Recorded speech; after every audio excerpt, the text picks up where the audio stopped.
Kedy si bol naposledy na preventívnej prehliadke? Rozbor krvi, alebo gynekológia, či urológia? A čo vlastne tá prevencia znamená pre teba?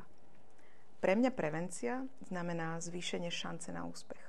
Čokoľvek by mi na tej preventívke našli, tým, že ju absolvujem každý rok, je tam väčšia šanca, že to, čo tam môžu nájsť, bude ľahšie riešiteľné. Pokiaľ sa tam neukážem 5 rokov alebo 10 rokov a čokoľvek mi tam nájdu, celé si to môžem komplikovať, pretože tým zvyšujem riziko, že to bude buď ťažko riešiteľné alebo neriešiteľné. Proste mi lekár povie, že som prišla príliš neskoro. A toto ja pre seba naozaj nechcem. Ja chodím na preventívky už 12 rokov, každý rok poctivo.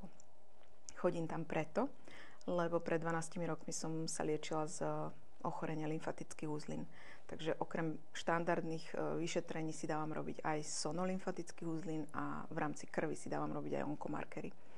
Jednoducho mám pocit, že to je to základné minimum, čo môžem pre seba urobiť, aby som nejakým spôsobom prispela k tomu, že sa o svoje zdravie naozaj starám.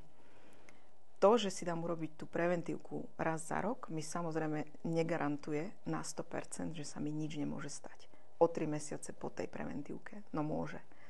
Tí, čo si prešli leukémiou, by o tom vedeli rozprávať. Sú proste nejaké diagnózy, ktoré prídu bez varovania, bez signálov a objavia sa okamžite a idú rapidne.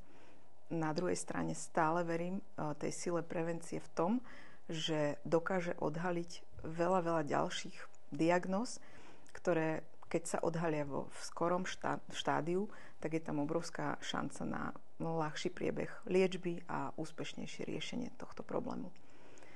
Tak ako sa staráme o svojich najbližších, o svoje autá, ktoré prinesieme na pravidelný servis, čo tak sa naozaj každoročne postarať o seba.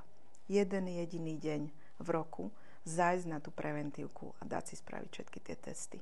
Ja keď odchádzam odtiaľ a mám v ruke tie výsledky a lekár mi povie, že naozaj všetko dopadlo super, výsledky sú perfektné, to je neopísateľný pocit šťastia a vďačnosti.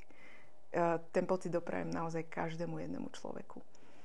Takže ak sa máš aspoň trochu rád, urob pre seba toto základné minimum, že raz do roka jednoducho na tú preventívku choď a daj si urobiť všetky vyšetrenia, na ktoré máš nárok, ktoré nejako súvisia s tvojim vekom, alebo ak máš nejaké zdravotné problémy, tak zameraj tie vyšetrenia práve na to, aby si bol skontrolovaný. Fakt, toto je základné minimum, ktoré môžeš z lásky k sebe pre seba urobiť.